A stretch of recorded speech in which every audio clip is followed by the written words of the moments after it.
The morning sun streamed through the large windows of Crystal Bay Salon, casting warm pavans across the polished wooden floors. The gentle hum of hair dryers and quiet chatter filled the air as Mrs. Chen, the owner, stood behind the reception counter, carefully organizing her appointment book for the day. The salon had built its reputation over 15 years as the go-to place for the city's well-heeled clients, with its elegant decor and premium services reflecting its upscale status.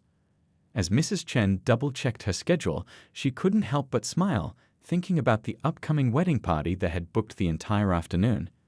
These were the kinds of clients that had helped her build her dream, people who appreciated quality and were willing to pay for it. The morning was relatively quiet, with just a few regular customers leafing through magazines in the waiting area. The peaceful atmosphere was interrupted by the soft chime of the door's bell. Mrs. Chen looked up, her welcoming smile freezing slightly as she took in the appearance of the man who had just walked in. He stood uncertainly in the doorway, his clothes worn and dirty, his gray beard unkempt, and his hair hanging in matted clumps around his shoulders. The scent of someone who hadn't had access to proper facilities for a while drifted through the air. The other clients in the waiting area shifted uncomfortably in their seats. Mrs. Thompson, a weekly regular who always came in for her Thursday morning blow-dry, clutched her designer handbag a little tighter. The young woman who had been scrolling through her phone suddenly became very interested in a hair product display on the far wall. The man took a few hesitant steps toward the counter. His eyes, though, there was something about his eyes that didn't quite match his disheveled appearance. They were clear and intelligent, carrying a dignity that seemed at odds with his current state. His hands, when he placed them on the counter, were clean, and his nails were surprisingly well maintained. "Good morning," he said quietly, his voice carrying an unexpected note of courtesy. "I was wondering about the price of a basic haircut." He spoke with the careful enunciation of someone who had once been used to being listened to, though his voice was now rough from lack of use. Mrs. Chen's fingers tightened around her scheduling pen. She glanced quickly at her appointment book, then at the empty styling chairs clearly visible in the mirror's reflection. Her morning was actually quite open, with only 3 appointments scheduled before the afternoon wedding party. But 15 years of building an upscale clientele flashed through her mind. She thought about Mrs. Thompson and her friends, who might not understand. She thought about the wedding party coming in later and how they might react if they knew their expensive day of beauty had been preceded by, well, "I'm so sorry," she said, her voice carrying a practiced professional tone that didn't quite mask her discomfort. "We're fully booked for the day." She pulled out a small notepad and began writing. "But there's a budget salon about 20 blocks south, near the bus station. They might be able to help you." She tore off the paper and slid it across the counter, careful to avoid any contact with the man's hands. The man's eyes flickered to the empty salon chairs reflected in the mirror behind her, then to the clearly visible schedule book with its many blank spaces. He said nothing, but something in his expression shifted, not anger, but a deep wariness, as if this was a scene he had played out many times before. At the styling station nearest to the door, Lily, a new apprentice who had just started at the salon 2 weeks ago, watched the interaction with growing distress. She noticed how the man's shoulders slumped just slightly, how his hand trembled almost imperceptibly as he picked up the piece of paper with the other salon's address.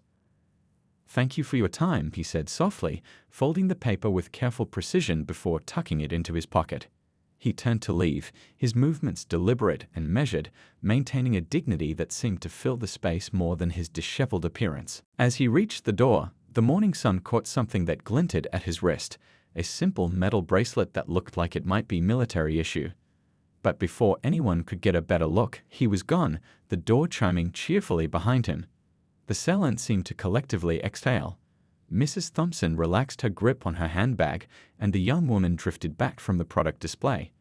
Mrs. Chen busied herself with reorganizing papers that didn't need reorganizing, trying to shake off the unease that had settled over her. Only Lily remained still, her eyes fixed on the door where the man had disappeared. She had grown up in a small town where everyone knew everyone else's story, where appearances weren't always what they seemed, and where her grandmother had taught her that kindness should never depend on someone's ability to pay for it. As the morning continued and clients came and went, everything returned to normal at Crystal Bay Salon. But something had shifted, though no one could quite name what it was. The sun continued to stream through the windows, the hairdryers continued to hum, and the quiet chatter resumed. Yet in the mirror's reflection, those empty styling chairs seemed to tell a different story, one about choices made and opportunities missed, about judgments passed too quickly, and about the stories we might never know about the strangers who walk through our doors. The rest of the morning at Crystal Bay Salon passed in its usual rhythm, but there was an undercurrent of unease that wouldn't quite go away. Mrs. Chen found herself checking her phone more often than usual, scrolling through nothing in particular, trying to shake off the memory of those clear, dignified eyes that had seemed so out of place in that weathered face. Lily, the apprentice stylist, couldn't stop thinking about the man as she swept hair from the floor around her station. She remembered how her grandfather used to say that a person's true character shows in how they handle rejection. The man's quiet dignity in the face of such obvious dismissal had struck a chord deep within her. The afternoon wedding party arrived in a flutter of excitement, 6 bridesmaids, a mother of the bride, and the bride herself, all chattering happily about the upcoming celebration. Their enthusiasm filled the salon with laughter and light gossip, but Lily noticed how Mrs. Chen seemed almost too eager to immerse herself in their joy, as if trying to wash away the morning's uncomfortable encounter. As Lily worked on one of the bridesmaids' hair, she overheard snippets of conversation floating around the salon. They were talking about their jobs, their homes, their plans for the future, all the normal things that people with stable lives discussed. But now these conversations carried a different weight for her, making her wonder about the stories of those who couldn't so easily join in such casual chatter. During her lunch break, Lily sat in the small staff room, unwrapping her sandwich when she heard Mrs. Thompson's voice carrying from the main salon area. "I just feel so much safer now," she was saying to another regular client. "You never know these days. Better to be careful than sorry." The words made Lily's sandwich taste like cardboard in her mouth. The afternoon sun had begun to slant through the windows when an elderly gentleman walked in for his regular trim. He was wearing a veteran's cap decorated with military pins, and Lily noticed how Mrs. Chen welcomed him warmly, chatting about his service days as she led him to her chair. The irony wasn't lost on Lily, how some veterans were treated so differently from others based solely on their appearance. As she finished up another client's blow-dry, Lily caught a glimpse of movement outside the salon window. The man from the morning was walking past, his head bowed against the wind. He paused for just a moment, looking in through the window at all the happy, well-dressed people inside. Their eyes met briefly through the glass, and Lily saw something in his expression that made her throat tight, not anger or resentment, but a profound loneliness that seemed to reach across the space between them. Before she could react, he was gone, disappearing into the flow of pedestrians like a ghost. Lily found herself staring at the spot where he had been, the hairdryer forgotten in her hand until her client gently cleared her throat. Later, as the day was winding down and the wedding party had left in a cloud of hairspray and happiness, Lily was cleaning her station when she noticed something small and metallic glinting on the sidewalk outside. She stepped out and picked it up. It was a military service pin, worn and tarnished but still recognizable. She wondered if it had fallen from the man's pocket earlier, and the possibility made her heart sink even further. Mrs. Chen was counting the day's receipts when Lily approached her desk. "I've been thinking," Lily started hesitantly, "maybe we could do something for people who can't afford our regular prices, maybe one day a month." But Mrs. Chen was already shaking her head, explaining about maintaining the salon's image, about business realities, about their target clientele. The evening settled over the salon as the last customers left. Mrs. Chen turned the sign to closed and began her end-of-day routine. Everything was back to normal. The floors were clean, the mirrors sparkled, and the appointment book was filled with familiar names for tomorrow. But something had changed, even if no one wanted to acknowledge it. As Lily gathered her things to leave, she tucked the found service pin into her pocket. She had made a decision. Tomorrow was her day off, and she knew exactly how she was going to spend it, searching the neighborhood around the bus station, looking for a man with clear, dignified eyes who deserved far better than what life and they had offered him today. The salon's lights dimmed one by one, and the evening traffic hummed outside. Another successful day was ending at Crystal Bay Salon, but success, Lily was beginning to understand, could be measured in many different ways. And sometimes, the most important measurements had nothing to do with money at all. The next morning, Lily sat cross-legged on her small apartment floor, scrolling through her phone while sipping her morning coffee.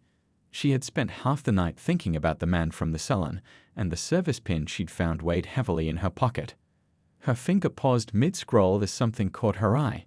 A post from a local veteran support group had appeared on her feed. The morning light streaming through her window seemed to freeze as she stared at the image on her screen. There, looking back at her, was the same man from yesterday, but completely transformed. In the photograph, he stood tall in a crisp military dress uniform, his chest decorated with rows of medals. His hair was neatly trimmed, his face clean-shaven, and his eyes, those same clear, dignified eyes, sparkled with pride and purpose. The caption beneath the photo made her coffee go cold in her hands. Remembering Master Sergeant Robert Wilson, one of our most decorated Marine veterans. 3 tours in Afghanistan, 2 Purple Hearts, and the Bronze Star for Valor under fire. Currently struggling with PTSD and personal hardships. Last seen in the downtown area. If anyone has information about his whereabouts, please contact Veterans Support Services. Lily's hands trembled as she read the comments below the post. Fellow veterans shared stories about serving with Master Sergeant Wilson. They spoke of his leadership, his courage, his dedication to his team. One comment mentioned how he carried an injured soldier 3 miles through hostile territory to safety. Another described how he'd organized support groups for returning veterans, helping them cope with civilian life. More recent comments painted a different picture. Someone had spotted him near the city library 2 weeks ago, looking for warm places to spend the day. Another person mentioned seeing him outside a local shelter, too proud to go in. The pieces of his story began to come together like a painful puzzle. A link in the comments led her to a local news article from 8 months ago. The headline hit her like a physical blow. Veteran's wife loses battle with cancer, medical bills leave family in crisis. The article included a photo of Master Sergeant Wilson with his wife, both smiling, both unaware of how their world was about to crumble. The medical bills had drained their savings. Their house had gone into foreclosure. The grief and stress had triggered severe PTSD episodes, making it impossible for him to maintain his job as a security consultant. Lily found herself reaching for the service pin in her pocket, running her fingers over its worn surface. She thought about how different yesterday could have been if they had known who he was, but then caught herself. Why should it matter? Why should someone need medals and commendations to deserve basic human dignity? With shaking hands, she dialed the salon's number. Mrs. Chen answered, her voice bright and professional. "Crystal Bay Salon, how may I help you?" "You need to see something," Lily said quietly. "I'm sending you a link right now. It's about the man from yesterday." There was a long pause after she sent the message, followed by the sound of Mrs. Chen's sharp intake of breath. Lily could hear the usual salon background noise fade away as Mrs. Chen presumably read through the same information she had just discovered. I had no idea," Mrs. Chen whispered finally. The professional polish in her voice had cracked, revealing the human beneath. "My father was a veteran too. He struggled after coming home. I should have seen the signs. I should have." Lily heard a chair scrape in the background, followed by what sounded like muffled sniffling. The mighty Mrs. Chen, always so composed, was crying. "We need to find him," Mrs. Chen said finally, her voice stronger now, determined. "Cancel my afternoon appointments. All of them. We're going to make this right." As Lily hung up the phone, she looked again at the service pin on her table. The morning sun caught its tarnished surface, making it glow like a tiny beacon of hope. Outside her window, the city was waking up, people rushing about their daily lives, most of them unaware of the hidden stories walking past them on the streets. She thought about all the assumptions they'd made yesterday, about worth, about appearance, about who deserves kindness and respect. The man they turned away wasn't just a decorated veteran. He was a reminder that every person has a story, a past, a reason for their present circumstances. And sometimes, those stories are far more complex and heartbreaking than we could ever imagine. Grabbing her jacket and the service pin, Lily headed for the door. There was work to be done, wrongs to be righted, and perhaps most importantly, a man with clear, dignified eyes to be found. The more Lily and Mrs. Chen learned about Master Sergeant Wilson's story, the more their hearts ached. Through conversations with local veterans and shelter workers, a picture emerged of a man who had given everything for others until there was nothing left for himself. Before everything fell apart, the Wilsons have lived in a modest two-story house in the suburbs. Mrs. Wilson had worked as a kindergarten teacher, beloved by her students for her gentle nature and warm smile. They weren't wealthy, but they had enough saved for a comfortable retirement. Then came the diagnosis that changed everything. The cancer was aggressive, requiring expensive treatments not fully covered by their insurance. Master Sergeant Wilson didn't think twice. He cashed in his retirement fund, sold their car, worked extra security shifts. Whatever it takes, he told the doctors, just to save her. For 18 months, their lives revolved around hospital visits and chemotherapy sessions. Master Sergeant Wilson would sit beside his wife's bed for hours, telling her stories about the future they'd have together once she got better. He'd describe the garden they'd plant in the spring, the trips they'd take, the grandchildren they'd spoil someday. His fellow veterans remembered seeing him in the hospital corridors, always standing straight, always wearing a brave smile for her. But medical bills kept piling up like autumn leaves. Their savings disappeared first, then their emergency fund, then their home equity. Still, Master Sergeant Wilson kept fighting. He picked up night shifts, sold their furniture, anything to buy more time, more treatments, more hope. The nurses at the cancer ward recalled how he never left her side during the final week. He'd hold her hand, whisper encouragement, and remind her of their first date at the county fair, where he'd won her a stuffed penguin. When she worried about the mounting bills, he'd smile and tell her everything would be fine, even as final notices piled up unopened on their kitchen table. She passed away on a quiet Sunday morning. The hospital staff said he sat there for hours afterward, still holding her hand, as if his strength alone could bring her back. When he finally stood to leave, they noticed how much older he looked, as if grief had aged him overnight. The funeral costs took the last of their resources. Within months, the bank foreclosed on their house. The veterans support groups tried to help, but Master Sergeant Wilson's pride made it hard for him to accept charity. The PTSD he'd managed to keep at bay for years came rushing back like a flood. One of his old military buddies offered him a spare room, but the nightmares made it impossible for him to stay.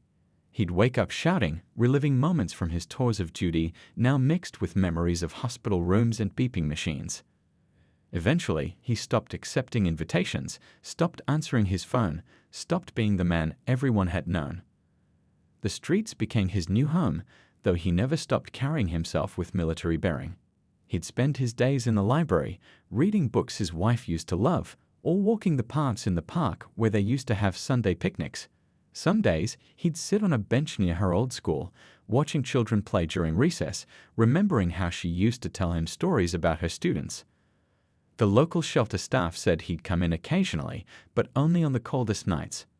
He'd help clean up after meals or fix broken furniture, always trying to earn his keep. But he never stayed long, never wanted to take up space someone else might need more. A few veterans who knew him from before said the hardest part was seeing how he still tried to help others despite his own circumstances. He'd share his food with stray dogs, give his blanket to elderly homeless people on cold nights, and even tried to counsel younger veterans he met on the streets, encouraging them to seek the help he couldn't accept for himself. His military training showed in small ways: how he kept his few possessions meticulously organized in his backpack, how he always washed up in public restrooms, how he maintained his routine of push-ups and sit-ups every morning, even if it was in an alley. The service pin that Lily had found was one of his last connections to his old life, a reminder of who he had been before loss and grief reshaped his world. The more they learned, the more Mrs. Chen and Lily understood that Master Sergeant Wilson's story wasn't just about a homeless veteran or an abandoned hero.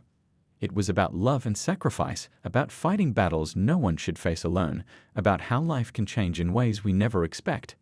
Most of all, it was about how quick judgments and casual cruelty can wound someone who's already carrying more pain than we can imagine. As the sun set on another day, somewhere in the city, Master Sergeant Wilson was probably finding a quiet place to spend the night, perhaps looking up at the same stars he used to watch with his wife, still carrying his dignity like armor against a world that had forgotten how to see the hero beneath the hardship. The next morning at Crystal Bay Salon felt different. The usual buzz of hair dryers and cheerful chatter was replaced by a heavy silence. Mrs. Chen stood at her station, staring at her reflection in the mirror, her usual confident posture now weighted with regret. The morning sunlight that normally made the salon feel warm and welcoming now seemed to highlight every empty chair like a spotlight on their collective shame. Lily arrived early, carrying a stack of printed photos and articles she'd gathered about Master Sergeant Wilson. Her hands shook slightly as she laid them out on the reception counter. Each image told a different chapter of his story. There he was in his dress uniform at a military ceremony, there with his wife at a school fundraiser, there helping fellow veterans at a support group meeting. "I need to show you something else," Lily said quietly, pulling out her phone. She opened a video from a local news station from 2 years ago. The footage showed Master Sergeant Wilson speaking at a veterans' mental health awareness event. He stood tall at the podium, his voice clear and strong as he talked about the importance of supporting returning soldiers. Mrs. Chen's face grew paler with each passing second of the video. Her own father had been a veteran who struggled with PTSD after returning from service. She'd grown up watching him fight battles that didn't end when the war did. How had she failed to recognize those same signs in Master Sergeant Wilson's eyes? The morning's first client walked in, a regular who always came in for her weekly styling. She paused at the door, sensing the unusual atmosphere. Her eyes fell on the photos spread across the counter, and her hand flew to her mouth when she recognized the man from yesterday. "Oh my goodness," she whispered. "My husband served in the same unit. He used to tell me stories about a sergeant who saved his entire team during an ambush." She picked up one of the photos with trembling fingers. "This is him, isn't it? The one we—" Her voice trailed off, unable to finish the sentence. Mrs. Chen nodded, unable to speak. The weight of their collective judgment from yesterday felt suffocating. How quickly they had dismissed him, how easily they had looked past his humanity because of his appearance. The pristine salon, with its expensive products and carefully curated image, suddenly seemed hollow. The regular client cancelled her appointment on the spot. "We need to find him," she said firmly. "My husband's veterans group meets every Thursday at the community center. They might know where he stays." More clients began arriving, and instead of their usual appointments, they found themselves drawn into the unfolding story. Each photo, each article sparked new conversations.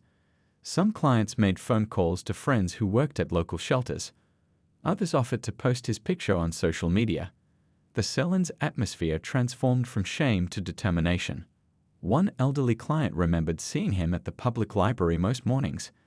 Another mentioned spotting him near the park where he and his wife used to walk.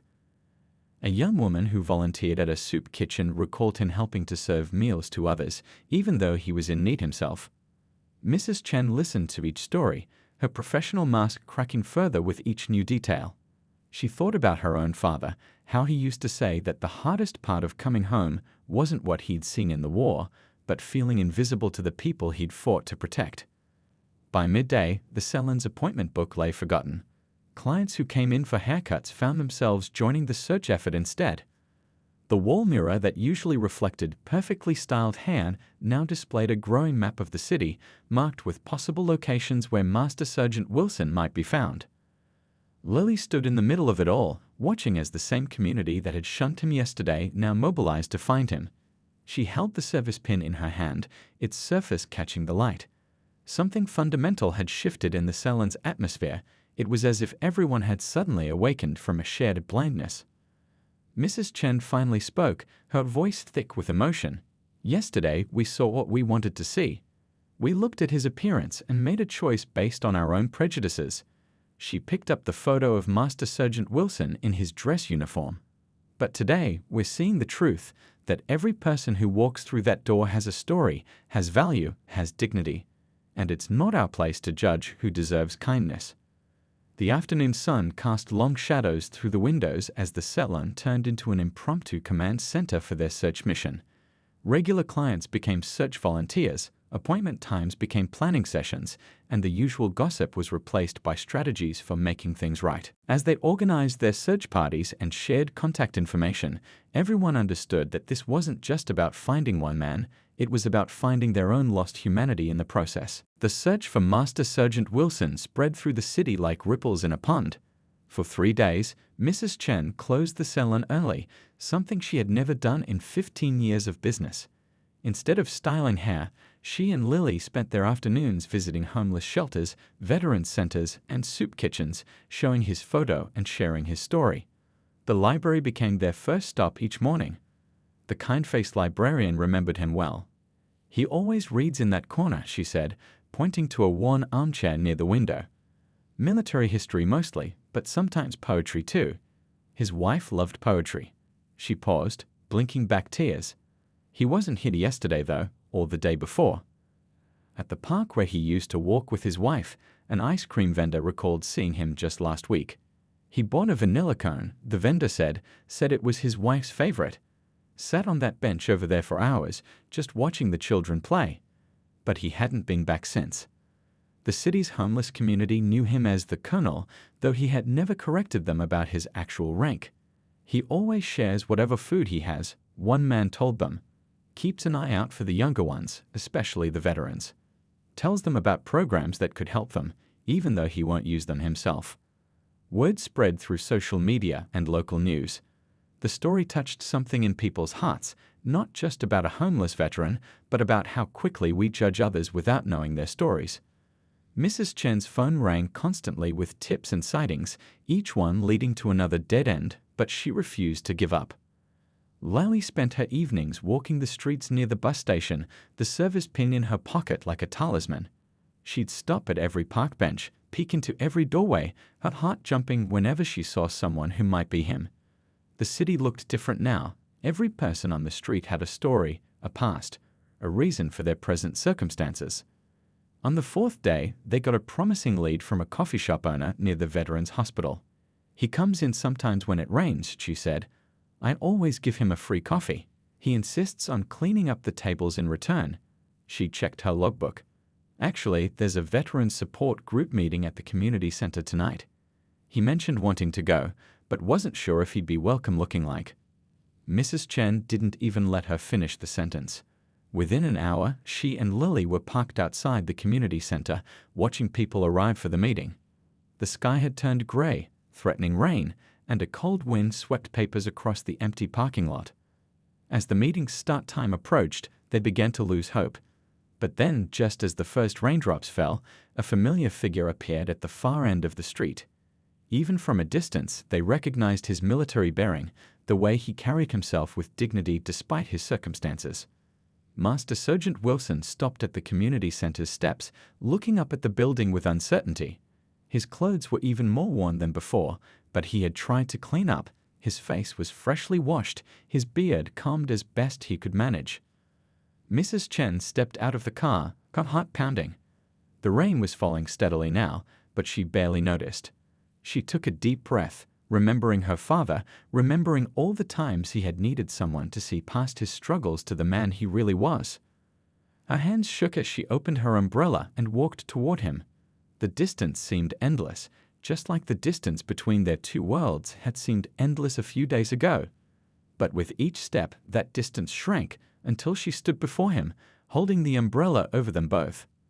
Master Sergeant Wilson looked at her with those same clear, dignified eyes that had haunted her for days. Recognition flickered across his face, followed by something that looked like resignation. He started to turn away, but Mrs. Chen found her voice. "Please," she said softly, pulling out the photograph of him in his dress uniform. "Please let me make things right." The rain fell around them, creating a private world where past mistakes could be acknowledged and perhaps forgiven. Behind them, Lily watched from the car, the service pin warm in her hand, as two people from different worlds stood in the rain, trying to bridge a gap that should never have existed in the first place. Early the next morning, before the usual opening time, Crystal Bay Salon was already alive with activity. The lights were on, soft music played, and the warm scent of fresh coffee filled the air. Mrs. Chen had arrived an hour early to prepare everything herself, making sure every detail was perfect. Master Sergeant Wilson sat in her chair, his reflection in the mirror telling the story of his difficult journey. His eyes still held that same dignity, but now there was something else there too. A tiny spark of hope, perhaps, or the first glimmer of trust restored. "We'll take it slow," Mrs. Chen said gently, draping the cape around his shoulders. Her hands moved with practiced care as she assessed his hair and beard, not just as a stylist, but as someone who finally understood the weight of the trust being placed in her. The early morning sunlight streamed through the windows, casting a warm glow over the empty salon. They had arranged this private appointment deliberately. No audience, no onlookers, just the quiet respect one human being could offer another. As she worked, Master Sergeant Wilson gradually began to share pieces of his story. He spoke softly about his wife, how she had loved the simple things in life, how she could make any child smile, how brave she had been right until the end. His voice grew stronger as he remembered his military days, speaking of the men and women he had served with, the bonds formed in difficult times. Mrs. Chen listened, really listened, the way she wished someone had listened to her father years ago. She learned about the sleepless nights, the memories that wouldn't fade, the struggle to find peace in a world that seemed to have moved on without him. Each word helped her understand not just his story, but the stories of countless others who walked the streets unseen. Lily arrived as planned, bringing fresh pastries from the bakery next door. She placed the service pin she had found on the counter near him. "I believe this belongs to you, sir," she said softly. His eyes misted over as he picked it up, this small piece of his past that had found its way back to him.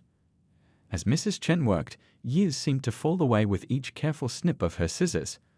The matted hair gave way to a proper military cut, the unkempt beard transformed into a neat, dignified style.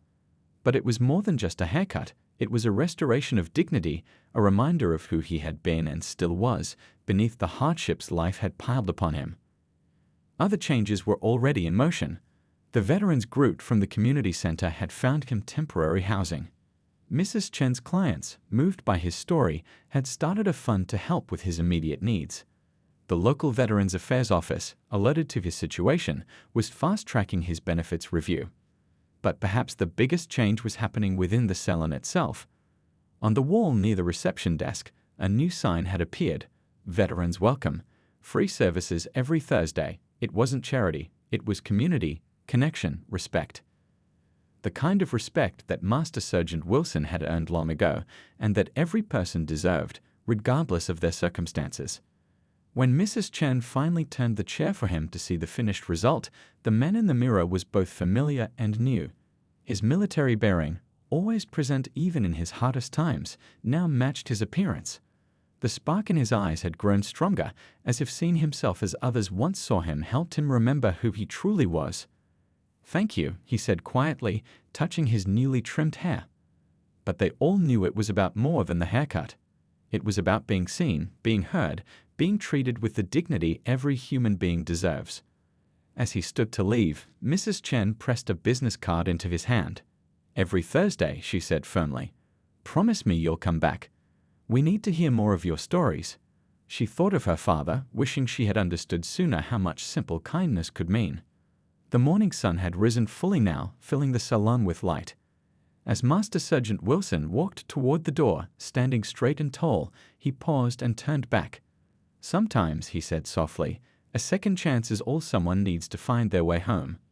Lily opened the door for him, and as he stepped out into the morning light, other early morning shopkeepers and passers-by stopped to smile and nod. He was no longer invisible. His story had touched something in the community, reminding everyone that behind every face there's a story, behind every struggle there's a human being worthy of dignity and respect. Inside the salon, Mrs. Chen and Lily watched him disappear into the morning crowd. The world outside hadn't changed. There were still struggles, still hardships, still battles that veterans and others faced every day. But something had shifted in their small corner of it. They had learned that sometimes the biggest changes start with the smallest moments of kindness, and that it's never too late to make things right.